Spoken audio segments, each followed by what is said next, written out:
La voz de los protagonistas. Contacto telefónico. Bueno, pues ahora hemos invitado a Octavio García Aymerich, titular de la sección miscelánea, a hablar del panorama económico del país bajo el influjo de la reforma fiscal de Estados Unidos y los cambios que se podrían avecinar para hacerle frente. Gracias, Octavio, por atender la llamada y por permitirnos incluir este tema. Hoy es un día importante, hoy dan a conocer el índice de la inflación, pero también hay sobre la mesa el tema del impuesto que se le está poniendo a la producción de lavadoras, que por cierto es muy importante en el país, un arancel que no tenía evidentemente. Y bueno, pues muchos temas que tienen que ver con las cuestiones fiscales de Estados Unidos, pero también las decisiones que hemos venido tomando en México. Gracias, Octavio, por estar. Muy buenos días, Marcela. Gracias a ustedes nuevamente por darme un espacio para compartir algunos conceptos con los radioescuchas. Buenos días a todos ahí en la mesa. Efectivamente, ha causado algo de revuelo la aprobación que se dio el pasado 19 de diciembre a la reforma fiscal para 2018 en Estados Unidos, donde se autorizó la baja del impuesto directo a las empresas de un 35% a un 21%. Esto consideramos debería de tener una reacción inmediata en México en revisar la competitividad de la tasa que actualmente tenemos para las personas morales, que es de un 30%, adicionalmente a un 10% que tenemos cuando se distribuyen dividendos de utilidades generadas a partir del 2014, y le agregamos el 10% en materia de PTU para aquellas empresas que utilizan mano de obra. Se nos está yendo la carga impositiva a un 50%. En Estados Unidos podríamos pensar que la tasa es simplemente ya un 21%.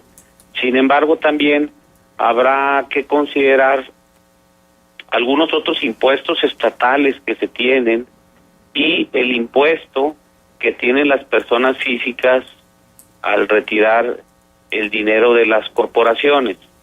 Se dice, Marcela, que las empresas en Estados Unidos realmente, sobre todo las transnacionales, cuentan con planeaciones fiscales agresivas, que pudiera pensarse inclusive que tienen una competencia desleal, y inclusive hay quienes han denominado que esto lo lleva o las lleva a tener ventajas tramposas. Esto lo pondría yo entre comillas porque al estar la posibilidad en diferentes disposiciones fiscales, ya sea de los países en forma local o en forma internacional, pues simplemente ellos, bajo sus aparatos administrativos que tienen, pues buscan la forma en que se pague menos impuestos. El impacto, podríamos decir, Marcela, no es tan grande. Es bueno para las empresas, obviamente, de Estados Unidos. Ya lo han manifestado grandes corporativos en cuanto a que van a ajustar un poco los salarios, por ejemplo, por hora para sus trabajadores, algunos de 11 a 15 dólares, o establecer algunos bonos anuales de $1,000 a ciertos niveles de empleados, etcétera, motivados por la disminución en la tasa de impuesto, que en principio, insisto, parecería muy importante, de 14 puntos. Sin embargo, habría que preguntarnos realmente cuántos impuestos se estaban pagando a nivel corporativo en las empresas en Estados Unidos. Los estudios señalan que no eran grandes cantidades, que iban a la baja por esto de las grandes planeaciones. ¿Qué espera el gobierno del señor Trump? Pues seguramente que esas planeaciones agresivas y que pudieran traer consecuencias de tipo legal al hacerles alguna auditoría y el gobierno no estar de acuerdo con los criterios utilizados en las mismas, lleven a algunas corporaciones a ser un poquito menos agresivas y decidan, ante la baja de la tasa, pagar el impuesto a la tasa del 21%, no por todas sus utilidades, sino por parte de ellas. pero al compararla con la tasa fiscal de México, como mencioné al principio, sí lleva al gobierno mexicano a revisar lo que es sus tasas impositivas, pero esto viene a ser una combinación tanto de la tasa a las sociedades, que aquí normalmente le llamamos empresas, más los adicionales que hay al retirar las utilidades y en este caso a la PTU. Sí, Marcela. Perdóname, Octavio, no, termina la idea porque te quiero preguntar algo que se especula pudiera estar sucediendo en Estados Unidos y luego yo quiero que lo traigamos a México. ¿Cuáles serían las repercusiones en este sentido? Termina la idea, por favor. Sí, en materia nada más otro dato de la tasa de impuestos a personas físicas en los Estados Unidos. Es una tasa que fluctúa entre el 10 y el 37%, cuando aquí en México la tasa máxima es del 35%.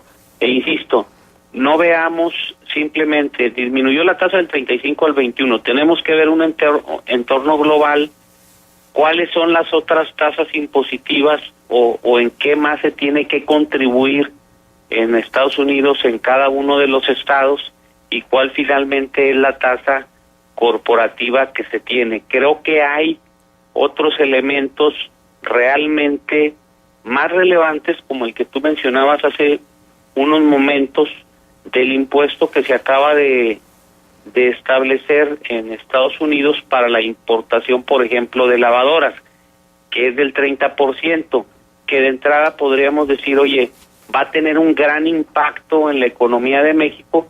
Pues habrá que analizar cuánto exporta, por ejemplo, México a Estados Unidos en materia de lavadoras o de cualquier otro producto que se le imponga un impuesto a la importación a ese país, porque tal vez nuestro mayor mercado en materia de lavadoras, lo desconozco, puedan ser otros países en el mundo.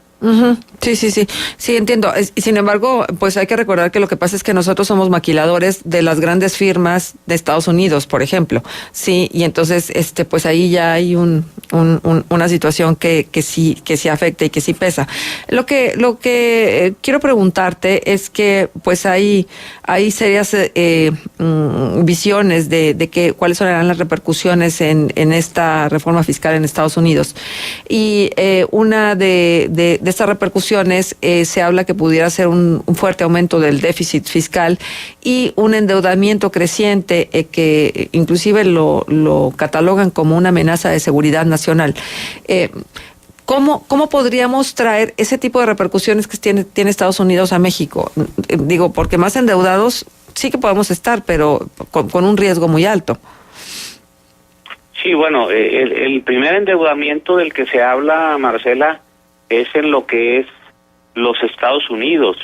Estas reformas impulsadas por Trump deben de traer, si no le da el resultado esperado, que creo que mucho es también desde el lado electoral, para cumplir ciertas promesas que él hizo y que realmente la ciudadanía estadounidense vea un cambio radical o importante, pero las consecuencias que se pueden tener a mediano plazo son muy desfavorables en cuanto a que aumente su déficit.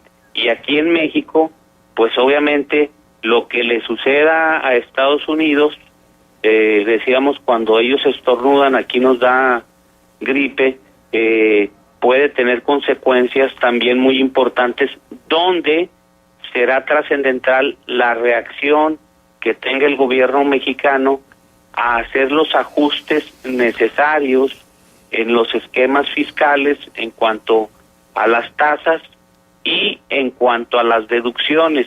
No olvidemos, Marcela, que finalmente el impuesto sobre la renta, por ejemplo, se paga en función a las ganancias, a las utilidades, y puede haber una distorsión en el análisis cuando se comparan simplemente tasas entre dos países y no se llega a un análisis de las deducciones a las cuales se puede tener derecho. Por ejemplo, hemos mencionado que desde el 2014 aquí se limitó la deducción de aquellas prestaciones que se les pagan a los trabajadores y que para los trabajadores son exentas, donde nos permiten, en términos así generales, deducir un 47 o un 53%.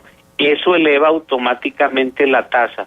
Con la reforma que se hizo en Estados Unidos, Marcela, hubo algunas limitaciones a deducciones. Por ejemplo, se limitó la deducción de intereses hasta el 30% de las utilidades.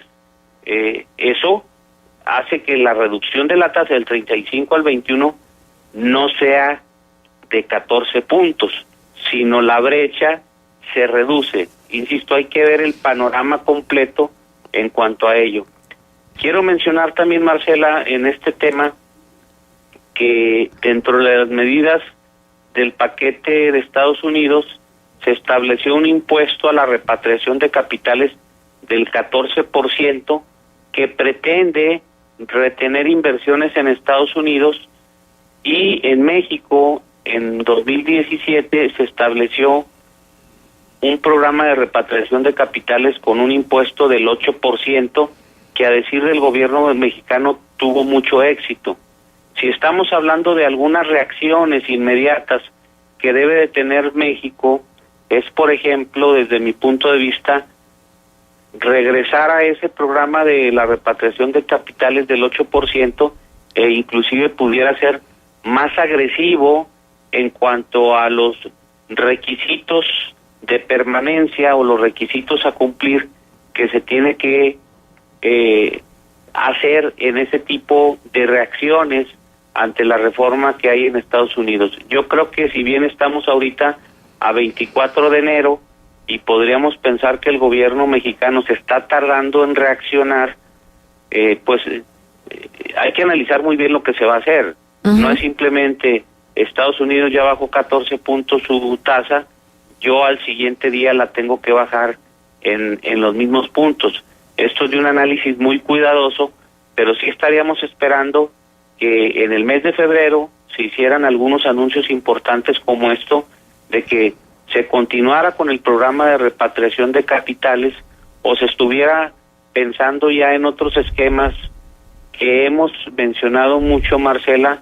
Por ejemplo, tanto la reducción de tasa del impuesto sobre la renta como el establecer un impuesto, por lo menos, por ejemplo, en el caso de las medicinas, con una tasa del 6%, como se tenía cuando inicialmente se creó la ley del impuesto al valor agregado. Son medidas muy sencillas y muy fáciles de implementar, en lugar de que les vaya a pasar a los señores legisladores crear algún otro engendro fiscal, como fue en materia del impuesto especial sobre producción y servicios, donde crean algunos conceptos de alimento chatarra y algunas otras situaciones que hasta la fecha, desde el 2014 hasta el 2018, ha sido muy complicado cumplir por parte de los contribuyentes, y seguramente la fiscalización por parte de las autoridades fiscales ha sido complicada, y al final cada quien puede estar pagando lo que quiere. Claro. Es de una complejidad muy importante todos estos temas, Octavio, porque además no hemos promovido suficientemente la cultura de la información fiscal y la cultura de la economía en general, ¿no? Y entonces vamos sabiendo así como por encimita, hay que profundizar, y yo creo que es una responsabilidad muy importante para poder entender en qué momento estamos como país, cuáles son las desventajas que implican las decisiones de Estados Unidos en materia fiscal, cómo vamos a quedar después de este ánimo archirrecontra súper proteccionista de Trump hacia sus empresas, porque creo que mucho de lo que se hizo fiscalmente en Estados Unidos es para alentar que las inversiones se queden en Estados Unidos, y que lejos de ir a buscar países donde la mano de obra sea barata, pues se queden ahí en la Unión Americana. Y entonces acá de lo que se trata es de ser más competitivos, ¿no? Y de no perder las oportunidades que el mundo ofrece. Vamos a ver ahora en la reunión tradicional de Davos cuáles son los temas y de qué se habla, porque finalmente pues por ahí podemos saber exactamente más o menos hacia dónde está orientada la economía del mundo. Sí, así es, y terminando el comentario, resumir que México tiene que reaccionar, pero lo tiene que hacer en forma inteligente. Claro. Si va a reaccionar con medidas como las que han llevado al país en estos años a la situación crítica económica que tenemos, pues sería mejor que no hiciera nada, pero hay mucha materia de dónde cortar a efectos de disminuir el efecto que se está dando con las decisiones proteccionistas, en este caso del señor Trump. Bien. Octavio, pues muchísimas gracias por estar con nosotros y por comentar sobre el tema. Gracias a ustedes por la invitación, bonito día. Igualmente, Octavio García Aymerich estuvo con nosotros.